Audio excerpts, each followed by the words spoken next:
What if I told you that one of the deadliest disasters in American history didn't involve an earthquake, a hurricane, or a war? What if the Grim Reaper arrived not on a storm cloud, but on a massive, sticky wave of molasses? Welcome to Boston, Massachusetts. The date is Wednesday, January 15th, 1919. It was a day that started unseasonably warm for a New England winter, with temperatures climbing quickly from 2 degrees Fahrenheit in the morning to an astonishing 40 degrees Fahrenheit, or 4.4 degrees Celsius, by midday. The previous 2 days had been positively balmy. This sudden warmth, it turns out, was a silent, lethal accomplice to the catastrophe. Our story centers around a colossal, rivet-studded steel tank standing at 529 Commercial Street in the North End, one of Boston's most densely populated neighborhoods. This wasn't just any tank. It was a holding vessel for the Purity Distilling Company, storing millions of gallons of raw molasses. This isn't the sweet syrup you drizzle on pancakes. It's the dark, heavy, industrial-grade stuff destined to be fermented into ethanol, an essential component for making rum and, crucially at the time, industrial alcohol for munitions. The tank itself was enormous, 50 feet tall, about 15.2 meters, and 90 feet wide, about 27.4 meters, holding over 2.3 million gallons of molasses. It was a local landmark, though not a beloved one. Residents often complained of the occasional leaks that coated the surrounding streets and buildings in a sticky, sickly sweet residue. Children even collected the seeping molasses for makeshift treats. But the company, United States Industrial Alcohol, USIA, the parent of Purity Distilling, had been cutting corners from the start. This tank was rushed into construction in 1915 to meet the soaring demand for industrial alcohol during World War I. Crucially, it was built without proper oversight. A local man named Arthur Gell, with no engineering experience, was in charge of construction. When it was finished, no hydrostatic test, filling the tank with water to check for leaks and structural integrity, was ever performed. Instead, it was simply filled with molasses.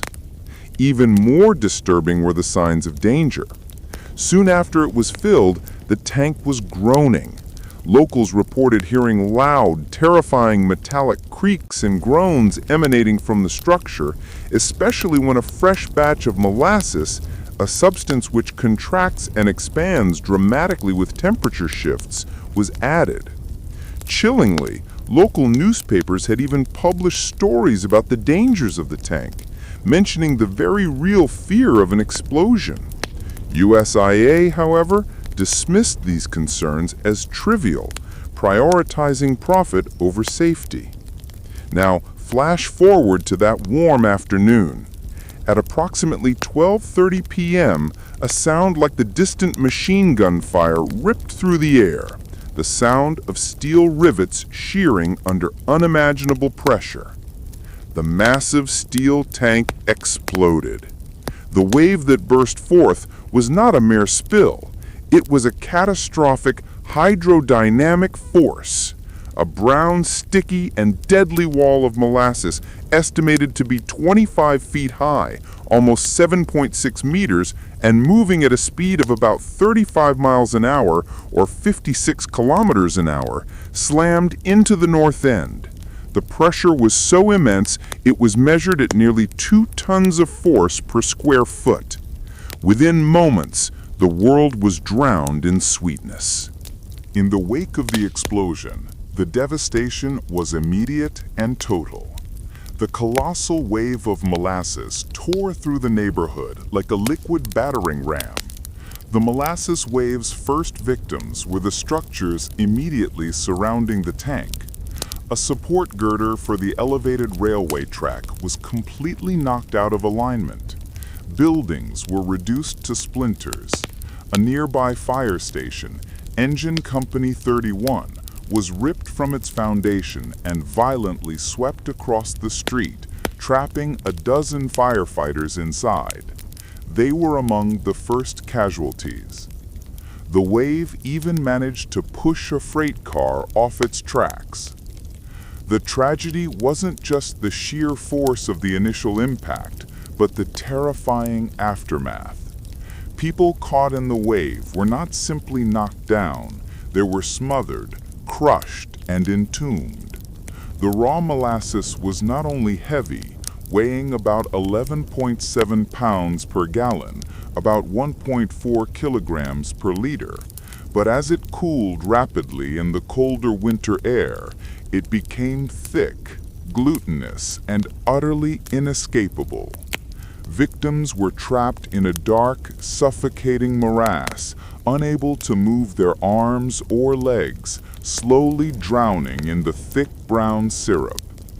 21 people lost their lives that day, and 150 more were injured. The victims included laborers, a teamster, a blacksmith, a pregnant woman, and many of the firefighters who had been preparing for their midday meal. One man, a delivery driver, was found crushed under the weight of the molasses and wreckage, having been dragged several blocks from the initial blast site. Horses, too, suffered horribly, with many suffocating in the viscous sludge. The rescue effort was a nightmare. The molasses was up to 3 feet deep in some places, making walking treacherous. Rescuers, including sailors from the U.S. Navy and cadets from a nearby training ship, struggled through the sticky muck. The molasses gummed up ropes, ladders, and medical equipment. It coated the survivors, making them nearly impossible to handle. It took 4 agonizing days to retrieve all the bodies, many of which were barely recognizable.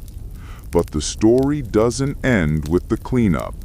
What followed was a legal battle that would change American corporate accountability forever. USIA immediately tried to blame the disaster on outside forces, suggesting anarchists or a German bomb had targeted their facility, claiming the explosion was an act of sabotage. However, the residents and victims' families refused to let the company escape responsibility. Over 100 lawsuits were filed against USIA. The court case, known as the Molasses suit, dragged on for 6 years. It was an unprecedented legal proceeding, considered one of the first major American class action suits. The central question was simple. Was the disaster an act of God, or was it corporate negligence? The court appointed a special auditor, Colonel Hugh Ogden, to investigate the evidence. His inquiry was exhaustive, requiring testimony from over 3,000 witnesses. Engineers and scientists were brought in to debate the properties of molasses, the strength of steel, and the physics of the catastrophic rupture. Eventually, Ogden's findings were conclusive. The tank was structurally unsound, built of steel that was too thin and lacking proper riveting, and the company was aware of the dangerous leaks but failed to act. It was negligence. In 1925, USIA was forced to pay the victims and their families a total settlement of over $600,000, an enormous sum for the era, equivalent to over $10 million today. More importantly, the molasses flood spurred a fundamental shift in American industrial safety. The tragedy led to the establishment of new, stricter building codes in Boston and beyond, requiring engineers to sign off on blueprints, proper stress tests to be performed, and government oversight for large-scale construction. It set a precedent for holding corporations, financially accountable for industrial accidents caused by negligence. Today, the site of the Great Molasses Flood is part of a recreational complex, and a small plaque marks the location. But even on the warmest summer days, locals claim that if you stand on the exact spot, particularly over the storm drains, you can still catch a faint, ghostly sweet aroma, the lingering scent of a disaster that, for one terrifying afternoon, turned a simple food ingredient into a deadly, unstoppable weapon. Narrator, a sticky, sweet reminder that sometimes the greatest dangers are built not by nature, but by human greed and neglect.